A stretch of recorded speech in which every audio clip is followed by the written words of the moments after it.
Hello there, my Battlefield friends and fans. Welcome back to Battlefield 1. Today we're going to unlock the Parabellum MG14/17 low weight, one of the new weapons available with the Russian DLC. There's also a suppressive version of this gun, which we may unlock at a later time.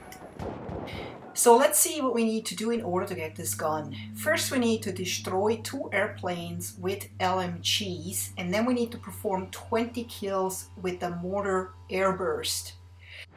You probably already guessed it, I saved the hardest assignment for last. I wasn't just worried about having to take down 2 planes with an LMG, but also about getting so many kills with a mortar. Since last time I used mortar, I had a very hard time getting any kills. However, that was way before they applied several patches and made mortars a lot more accurate. Even though I knew that they are supposedly more accurate now, I still wasn't looking forward to this assignment. As I'm mainly a runner and gunner and thus hate sitting behind a mortar without having much awareness of what's going on around me. I hate being vulnerable, and even when you know that someone is approaching you, it often takes too long to detach yourself from the mortar apparatus, which you seem to be glued to for some reason. But once I started to use the mortar, I realized that it wasn't as hard or boring as I feared, and I racked up the 20 kills in about 3 to 4 matches. It's just hard to find the perfect spot really to place your mortar, because you definitely want to be as far away as possible from the enemy, but because the mortar only has a short reach, you kind of limited on how far away you can really go. So you basically just have to forget about your fear of being killed a lot and just go for it and get it over with this assignment, because you never have to do this again afterwards. And I'm just going here for my very last mortar kill, which completes this the part of the assignment. The harder part was yet to come. And to be completely honest, it took me about 10 matches to successfully damage 2 planes with an LMG.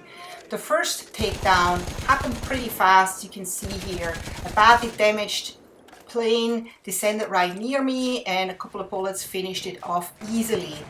While I loved the Madsen, I quickly realized that I needed more bullets per round, so I switched to the Lewis gun and eventually caught a plane flying straight above me in a straight line, which made it pretty easy to unload 1.5 magazines into the plane until it successfully went down.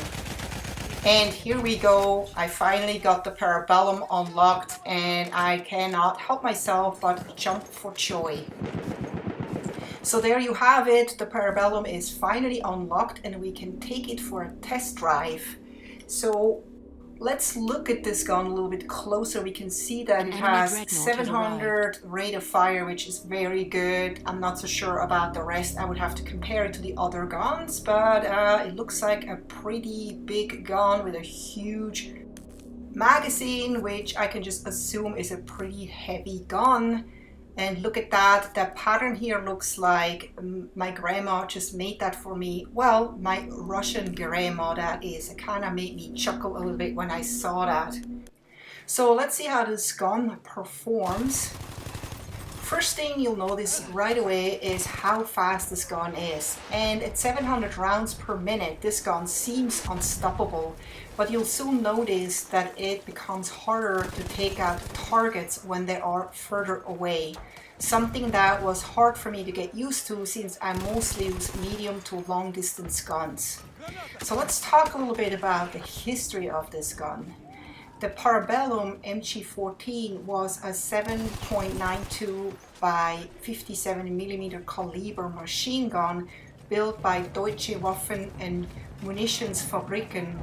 Around 3 versions survived till today, a water-cooled and an air-cooled, and a 14/17 version with a 3 times telescopic sight, which is this one, because I don't see a telescopic sight on this, so I don't know why they left it off.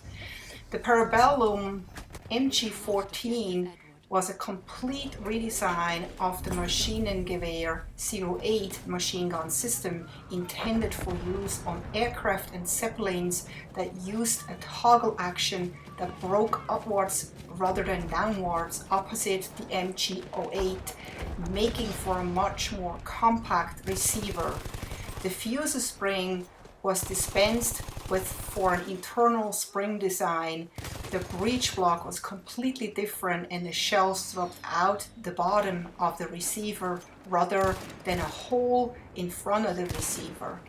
There appears to be no action or receiver parts compatible with the MG08. The MG08's belt feed was enclosed in a drum. The recoil casing was lightened and used a modified water jacket for air cooling. The rate of fire was 700 rounds per minute, which is what we have here.